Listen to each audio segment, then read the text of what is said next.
Hello everyone, welcome back to my channel. कैसे हो आप सभी? आई एम श्योर कि आप सभी लोग ठीक होंगे।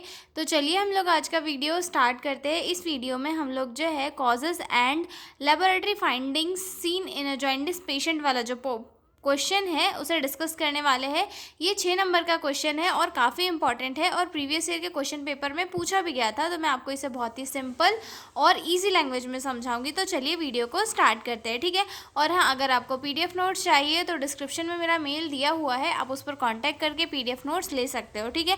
तो जॉइंटिस क्या होता है पहले तो ये डिस्कस करते हैं, ठीक है। तो जॉइंटिस एक ऐसी कंडीशन होती है जहाँ पर हमारी बॉडी में जो बिलिरुबिन का लेवल होता है वो नॉर्मल से बढ़ जाता है, जिसके कारण बॉडी जो है बॉडी या फिर हमारी जो स्क्लेरा है वो येलोइश शो होती है, ठीक है।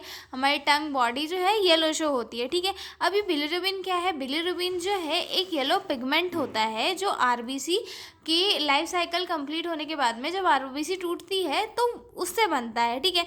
नॉर्मली जो है लिवर इसको प्रोसेस करके बाइल के थ्रू जो है बॉडी से निकाल देता है, लेकिन अगर प्रोसेस में कोई प्रॉब्लम आ जाए या फिर आरबीसी जो है ज़्यादा टूटने लगे, लिवर डैमेज हो जाए या फिर बाइल डक्ट जो है ब्लॉक हो जाए, तो उस कंडीशन में जो है जॉइंटिस की कंडीशन क्रिएट हो जाती है, जहाँ पर बिलिरुबिन का जो लेवल है वो नॉर्मल से ज़्यादा बढ़ जाता है, ठीक है। अब इसके क्या क्या कॉजेज़ होते हैं और जो कौन कौन सी लेबोरेटरी फाइंडिंग्स होती है ये हम देखेंगे, ठीक है।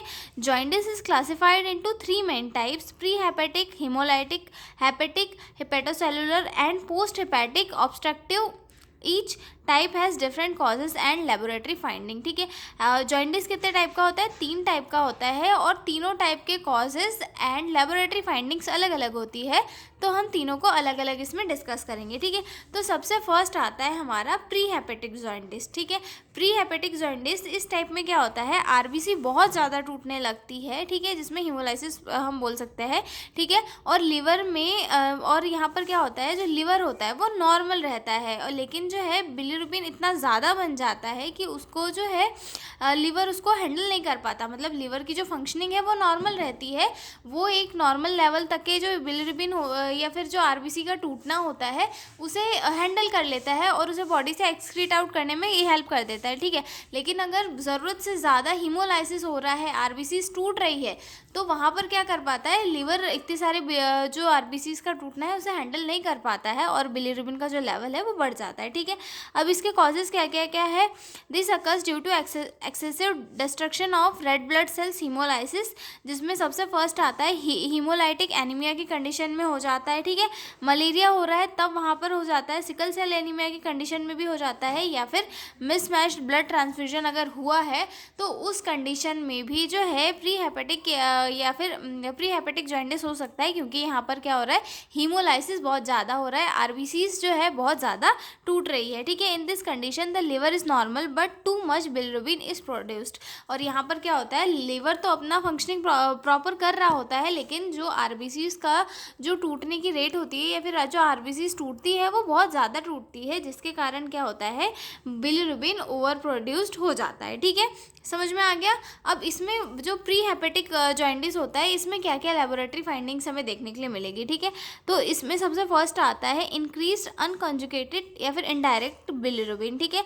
यहाँ पर जो इनडायरेक्ट बिलिरुबिन है वो बहुत ज़्यादा देखने के लिए मिलेगा, क्योंकि जैसे कि मैंने बताया कि लिवर तो अपना काम कर रहा है, लेकिन वो उतने सारे जो ब्रेकडाउन हुए आरबीसीज हैं उनको हैंडल नहीं कर पाता है, जिसके कारण इनडायरेक्ट बिलिरुबिन हमें देखने के लिए मिलता है, ठीक है। उसके बाद यहाँ पर क्या होता है, नॉर्मल लिवर एंजाइम्स देखने के लिए मिलता है कि जो लिवर की फंक्शनिंग है वो तो नॉर्मल रहती है, ठीक है। यूरिन बिलिरुबिन एब्सेंट, और यहाँ पर जो है यूरिन में बिलिरुबिन जो है प्रेजेंट नहीं होता है, क्योंकि अनकंजुगेटेड जो है वाटर में सोल्यूबल नहीं होता, जिसके कारण वो मतलब यूरिन के थ्रू बॉडी से एक्सक्रीट आउट नहीं हो पाता, ठीक है। उसके बाद इंक्रीज रेटिकुलोसाइट काउंट, ठीक है। मतलब जो बोन मेरो में जो है आरबीसी जो मतलब जो बोन मेरो होती है वहाँ पर जो है आरबीसी का जो अमाउंट है वो हमें ज़्यादा देखने के लिए मिलेगा, ठीक है। उसके बाद dark coloured stool increased stercobilin, okay. मतलब जो ज़्यादा स्टार्कोबिलिन की वजह से क्या होता है कि जो स्टूल होता है वो ज़्यादा डार्क देखने के लिए हमें पेशेंट में मिल जाएगा, ठीक है। मतलब यूरिन का कलर जो है यहाँ ये वाली कंडीशन जो होती है इसमें नॉर्मल होता है, ओके। अब हम दूसरा देखते हैं। दूसरा यानी कि हमारा दूसरा टाइप, जिसे जो है हेपेटिक या फिर हेपेटोसेलुलर जॉइंटिस भी हम लोग कहते हैं, ठीक है। अब इसमें क्या होता है, इसमें जो है लिवर सेल्स डैमेज हो जाती है, जिसके कारण लिवर बिलिरुबिन को प्रॉपरली कॉन्जुगेट या और एक्सक्रीट नहीं कर पाता है। मतलब जो लिवर है उसकी फंक्शनिंग यहाँ पर डिस्टर्ब हो जाती है, ठीक है। अभी किस वजह से होती है, वायरल हेपेटाइटिस की वजह से होती है। हेपेटाइटिस यानी कि इन्फ्लेमेशन ऑफ द लिवर, जिसकी वजह से वहाँ की सेल्स प्रॉपरली काम नहीं कर पाएगी और वो बिलिरुबिन को बॉडी से एक्सक्रीट आउट नहीं कर पाएगी, ठीक है। उसके बाद अल्कोहल लीवर डिसीज़, और अगर कोई पेशेंट जो है बहुत ज़्यादा अल्कोहल ले रहा है जिसके कारण उसे कोई डिसीज़ है, तो उस कंडीशन में भी क्या होती है, जो लिवर की सेल्स है वो प्रॉपर काम नहीं कर पाती है, ठीक है। उसके बाद लिवर सिरोसिस की कंडीशन में लिवर डैमेज हो जाता है, तो वहाँ पर भी नहीं हो सकता, ठीक है। ड्रग इंड्यूस्ड लिवर इंजरी अगर है तो उसके कारण भी नहीं हो सकता। The liver can not properly conjugate and excrete bilirubin, और यहाँ पर क्या होता है, जो लिवर है वो प्रॉपरली वर्क नहीं करता है, जिसके कारण क्या होता है, बिलिरुबिन का जो लेवल है वो बढ़ जाता है, ठीक है। ये हो गया हमारा सेकेंड टाइप के कॉजेज। अब आता है इसमें लेबोरेटरी फाइंडिंग्स क्या क्या देखने को मिलेगी, ठीक है। तो इसमें सबसे जो पहले जो कॉन्जुगेटेड और अनकॉन्जुगेटेड जो बिलिरुबिन है दोनों का लेवल हमें इंक्रीज देखने के लिए मिलेगा, क्योंकि यहाँ पर क्या होता है, लिवर भी काम नहीं कर रहा है, ठीक है। पहले वाले में हमने क्या देखा था कि वहाँ पे लिवर काम कर रहा था, लेकिन पर वहाँ पे जो है आरबीसी ज़्यादा टूट रही थी। यहाँ पे आरबीसी जो है ज़्यादा नहीं टूट रही, लेकिन जो लिवर है वो अपना काम ही नहीं कर पा रहा है, ठीक है।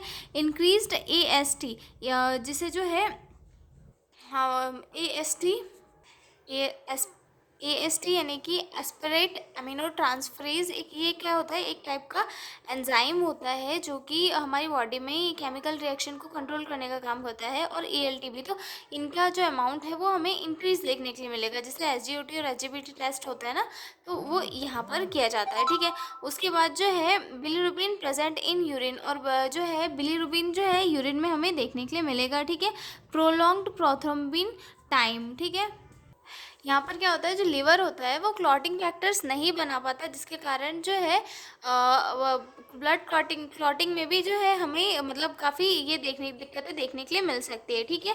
उसके बाद mild to moderate increase alkaline phosphatase, ALP जो है मतलब सॉरी ALP जो है माइल्ड हमें इंक्रीज देखने के लिए मिल जाएगा, ठीक है। उसके बाद यहाँ पे एक चीज़ हमें याद रखनी है, जो हेपेटिक या फिर हेपेटोसेलुलर जॉइंटिस होता है, यहाँ पर जो है यूरिन डार्क हो सकता है, स्टूल नॉर्मल होता है, या फिर थोड़ा पेल हमें देखने के लिए मिल सकता है, ठीक है।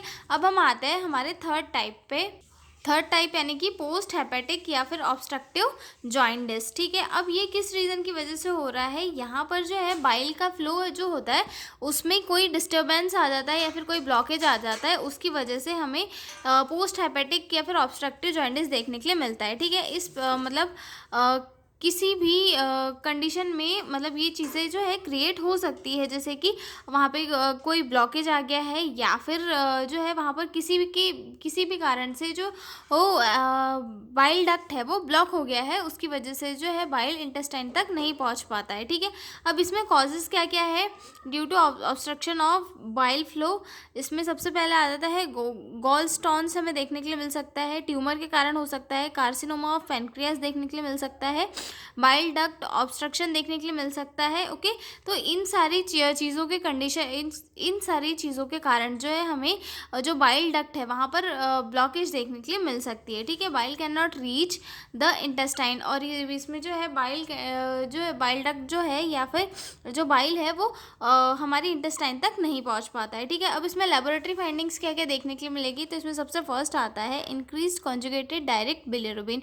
यहाँ पर जो डायरेक्ट बिलिरुबिन होता है वो हमें ज़्यादा देखने के लिए मिलेगा, ठीक है। उसके बाद आता है second, bilirubin present in urine, मतलब जो बिलिरुबिन होता है वो यूरिन में देखने के लिए मिल जाएगा, मतलब जो यूरिन का कलर है वो काफ़ी हमें डार्क देखने के लिए मिलेगा, ठीक है। पेल और क्ले कलर स्टूल, पेल या फिर क्ले कलर का जो स्टूल है हमें देखने के लिए मिलेगा, ठीक है। और सीरम कोलेस्ट्रॉल का जो लेवल है वो भी हमें इंक्रीज देखने के लिए मिलेगा, ठीक है। ये हो गए हमारे थर्ड या फिर पोस्ट हेपेटिक जो पोस्ट हेपेटिक जॉइंडिस होता है उसके लेबोरेटरी फाइंडिंग्स, और हमने फर्स्ट वाला क्वेश्चन भी डिस्कस कर लिया था कि जो कॉजेज़ क्या क्या होते हैं जॉइंडिस के। ठीक है, तो अब हम मिलेंगे अगले वीडियो में एक नए क्वेश्चन के साथ। तब तक के लिए बाय बाय।